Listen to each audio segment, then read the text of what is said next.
예, 안녕하세요. 예, 안녕하세요. 자, 107강입니다. 그림 문자. 오늘은 극하고 투입니다. 극하고 투는 같은 자이면서도 쓰인 용도가 굉장히 많아요. 예. 근데 극과 투를 이제, 말하자면은, 이제는 기능으로만 그러니까, 모양으로만 얘기하는 게 아니라 기능으로 지금 설명을 하는 겁니다. 극은 잡을 극이고요. 투는 싸울 투거든요. 자, 싸울 때 발길질도 하지만 일단 손으로 먼저 싸우죠. 누가 가르쳐 주지도 않았는데 싸울 때 보면 손찌검이 먼저 나가요. 예, 대부분. 그건 동서양 공통이더라고요. 화가 나. 그러니까 이제 이거는 재미있는 얘기가 될 수 있지만 우리나라는 싸워도 이 손이 안 나갈 정도로 굉장히 멀죠. 국회의사당이. 예, 국회 아주 이렇게 앞을 향해 있잖아요. 대부분. 이렇게 향해 있잖아요. 그리고 위에서 아래로 내려보게 돼 있잖아요. 근데 재밌는 거는 영국이나 이런 유럽에 있는 국회의원들은 따닥따닥 붙어 있어요. 그리고, 관심 있게 보십시오. 그리고 이쪽이 했는데 그분들 이런 거 없습니다. 뭐 이런 거 없고 대부분 좀 앞에 탁자가 있는 미국하고 유럽하고 조금 다르지만 근데 재밌는 거는 상대방하고 얘기할 때 이 탁자를 놓을 때 이게 나갈 때 맞지 않는 정도에 가까이 있어야 되는 거예요. 예. 그러니까 우리 국회의사당은 그 건물이나 운영의 면에서는 짱이죠. 저는 어떤 면에서는 그 모양을 좀 바꿀 필요가 있다고 봐요. 예? 서로 양쪽으로 마주보고 앉아 있어야 돼. 예? 근데 이거는 단상을 보고 일렬로 앉아 있고 위에서 아래로 내려. 근데 모든 행위의 어떤 우리가 만들어낸 결과물로서 우리의 인식의 체계를 좌우한다고 저는 봅니다. 예, 공부를 하다 보니까 똑같은 상태에서도 어떤 나와 있는 관습이나 문화로 인해서 인식의 체계가 다 바뀝니다. 말하자면 한국 사람이라도 이민을 가거나 아니면 미국에 가서 태어나서 미국에서 교육을 쭉 받은 친구들은 사회의 세계가 우리하고 전혀 다르더라고요. 네? 하지만 미국에 태어났지만 여기에 와서 여기서 살고 여기서를 초중고 다니는 친구들이 있죠. 외국인들. 걔네들은 오히려 모양은 우리하고 다를지 모르지만 사회의 체계는 거의 한국 사람의 사회의 체계를 갖고 있더라고요. 예, 그러니까 인식의 체계라는 거는 그 나라가 만든 제도와 문화유산에 따라서 우리의 인식의 체계에 영향을 준다라고 보는 거예요. 물론 한자의 시간이지만 한자에도 그런 게 굉장히 많이 남아 있는 겁니다. 그 중에 대표적인 게 극과 투입니다. 자, 극은 이런 거예요. 자, 위에서 보면은 모양이 다르죠. 예? 밑에서 보면 모양이 어떻습니까? 같습니다. 이게 왜냐하면 이렇게 돼 있잖아요. 두 개를 마주보고 이제 아직은 안 배웠지만 요거는 보이시죠? 요거는 보이는 게 우리가 손수자죠. 또는 손수변 할 때 이렇게 쓰고 이건 털모고요. 이거는 요쪽으로 하면 손수가 되잖아요. 예. 이렇게 하면은 손수라고요. 이거는 털모고. 예. 그러니까 손이 5개잖아요. 5개. 5가락. 그러니까 요렇게 이거는 그럼 굽은 거는 뭐겠습니까? 사람이죠. 예. 이게 활궁자도 되지만 사람이 하는 거예요. 구부러져 있는 거를. 자, 그러니까 잡을 극하고 싸울 투하고 잡아야 되는 거잖아요. 잡는 운동 경기도 많잖아요. 싸우는 게. 싸우는 게 운동 경기가 된 거죠, 결국은. 네. 자, 잡을 극입니다. 잡을 극은 이렇게 해요. 근데 이거는 원형이 거의 잘 남아있죠. 그대로 이게 됐고, 위에는 이렇게 됐잖아요. 근데 잘못 이해하면은 이게 봉자로 이해하실 수가 있는 거예요. 봉자가 아닙니다. 손인 거예요. 그러니까 잡을 극 하니까 잡는 데는 뭘 써요? 손이 있잖아요. 그러니까, 한자의 유형을 보고 잡을 극 하면 이런 훈련이 더 돼 있어야 돼. 부스보다는. 잡을 극이야? 그러면 여기에는 잡을래 뭘로 썼지? 그러면은 손이라는 거를 유추해낼 수 있어야 된다라는 거죠.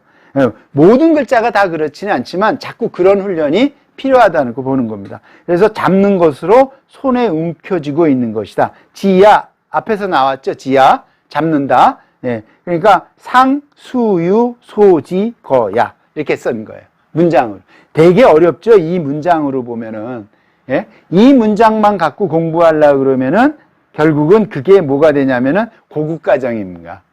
예. 지금은 한자를 소개시켜 드리는 거고, 이렇게 원문을 제가 될 수 있는 거의 다 올려드리는 거는 그 뜻에 나중에 유튜브만 끝내지 마시고 유튜브를 보시고 밑에 있는 더 관심 있는 분들은 더 공부하시라고 이렇게 다 올려드리는 거예요. 이거를 안 올려드려도 상관은 없거든요. 예. 자, 그러니까 잡을 극 하면은 잡는 건 손이니까 손의 모양이 어디 있다라는 걸 연상하시라는 거죠. 자, 잡을 극에는 어떤 게 있냐? 이런 게 있습니다. 선생님, 잡을 집, 이자는 많이 알아요. 어렵기도 하고. 근데 이렇게 보셔야 돼요. 그러면은 잡을 극이니까 잡다라는 거는 이거의 뜻이죠. 뭘 잡아요? 뭘 잡아? 잡았잖아. 잡는데 뭘 잡아? 죄인을 손을 묶는 것이다. 이거 틀렸네, 조사가. 죄인의 손을 묶는 것이다 라고 돼 있어요. 그래서 이 문자가 포죄인야잖아요. 종극, 종행은 극과 행을 썼다. 행복할 때 행이죠. 이게 행복할 때 행으로 된 거예요. 예? 왜? 잡혀서 묶여야 되는데 안 잡혀서 다행이니까 행복한 게 행복이에요. 어디에 잡혀가지를 않는 거야. 그러면은 이게 뭐예요? 이게 사람 모양이죠? 양이잖아. 사람이 양 위에 있잖아. 그러니까 행복하다는 거는 우리의 지금의 현대의 개념으로 보면 좋은 일, 내가 하고 싶은 일, 그 다음에 어떤 만족을 느끼는 거, 상대적인 거 이렇게 표현할 수 있지만 옛날의 행복은 안 잡히는 거예요. 안 잡히는 게 행복이에요. 그러니까 우리는 도망치는 거가 아주 익숙한 것도 있죠. 뭐 그 안 좋은 거. 근데 재밌는 거는 자, 부스는 흑토입니다. 이 글자 할 때 이렇게 써요. 이렇게 쓰니까 뭐야? 이거를 흑토로 본 거죠. 흑토하고 전혀 관계가 없습니다. 네. 아마 이 많은 한자 유튜브 강좌가 있지만 이 설문의 자료에서 하는 이거는 접근이 없을 거예요, 아마. 그러니까 부수가 흑토가 됐다는 게 제가 누누이 말씀드리지만 잘못됐다는 게 아니고 잡을 지자의 어떤 내용이나 의미를 가지고 분리를 한 게 아니라 모양으로만 분리하니까 이 잡을 지자의 위에 있는 흑토만을 가지고 흑토부스가 된 거죠. 근데 이렇게 쓰는 것도 흑토만 있는 게 아니죠. 이것도 사람이 쓰는 모양이에요. 그 다음에 이게 또 토가 있으면 나아갈 출이 돼요. 왜? 양쪽을 없애버리면 흑토가 되잖아요. 그게 대표적인 게 매매하다 할 때 매자예요. 그 선비사자 비슷하게 쓰죠? 예. 그러면은 매매. 그죠? 들매. 그 다음에, 매매. 살매자에다가 팔매잖아요. 그러면은 조개를 걷어들이기, 넉사가 아니라, 그물에다가 잡아들인 거죠. 잡아들였으면 그 다음에 뭐예요? 내보내는 거예요. 이게 나아갈 출자거든요. 물론 이제 너무 많은 거를 알려 드리면 안 되지만 제가 이제 글자가 나올 때마다 이렇게 해드리는 거예요. 그러니까 우리가 한자가 어려웠던 거는 형상으로만 된 분류를 부수의 체계로 하고 한자를 통으로 배웠기 때문에 한자가 어려웠던 거예요. 예, 최소한 이렇게 파자할 수 있고 그 의미를 알면은 최소한 한자를 잘한다는 것보다도 재미있게 우리가 한자를 접할 수 있다는 취지예요. 그리고 이 밑에 있는 포제, 인야, 종국, 종행 이게 중요한 건 아닙니다. 사실은 그걸 설명해 놓은 거니까. 그게 아니라 이 한자 하나에 갖고 있는 의미를 우리가 이해할 때 한자를 대하면 편한 거죠. 그리고 이걸 다 기억할 수는 없잖아요. 그래서 이런 거를 잡아요. 잡는데 죄인을 잡은 거야. 그러니까 집권, 집념이죠. 그러니까 따르게 말하면은 사람과 양을 제일 많이 갖고 있는 게 권력이죠.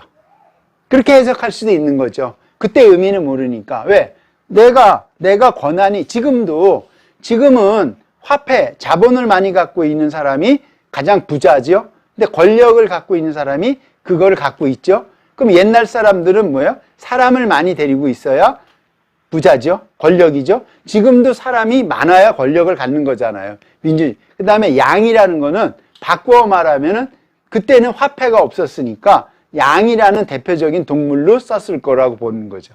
근데 지금은 뭐를 많이 갖고 해요? 뭐니 해도 뭐예요? 머니지.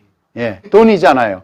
예, 그러니까 자본주의에 그게 형태만 바뀐 것 뿐이다라는 거죠. 그러니까 직권, 진념. 그래서 한자를 배울 때 이렇게 해야 되는데 이런 게 어려웠던 거죠. 앞에 있던 부분이.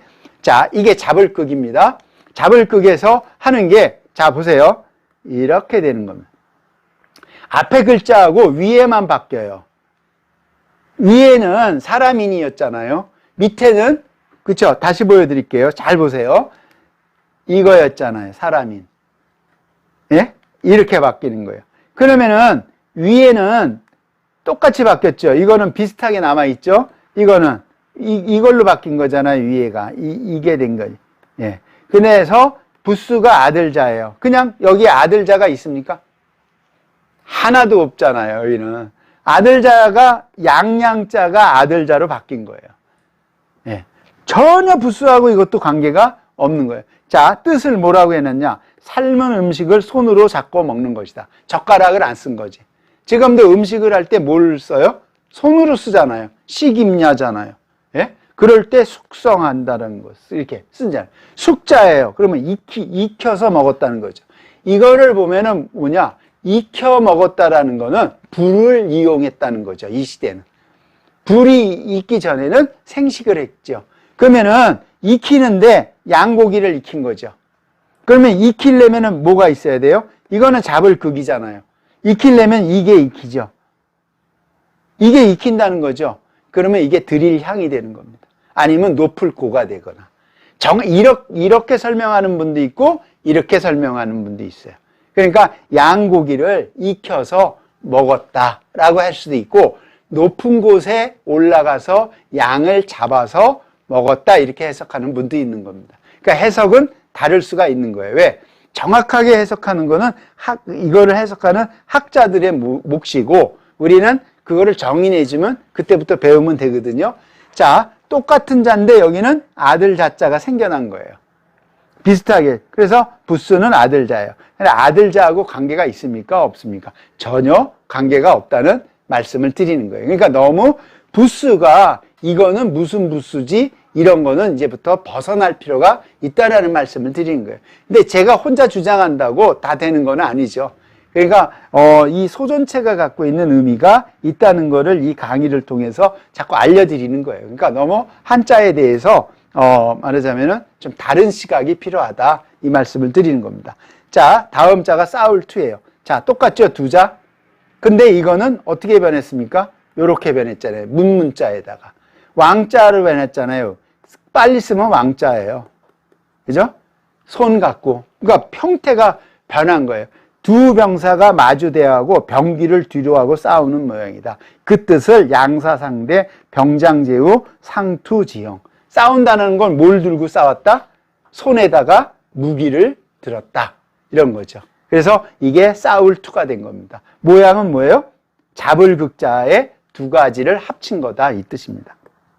자, 글자는 이렇게 해서 자꾸 변환되고 확장되는 겁니다. 자, 여기까지 해서 동몽. 오늘은 싸울투, 잡을극. 그러니까 두 자씩 있는 건 다 의미가 있는 거예요. 제가 여태까지 강의하는 것 중에. 그러니까 두 자씩 있는 거는 관계되는 그러니까 그런 거를 잘 이해하셔서 공부하시면 경몽이 되실 거고 오늘도 또한 하나 배웠습니다. 여기서 강의 마치도록 하겠습니다. 감사합니다.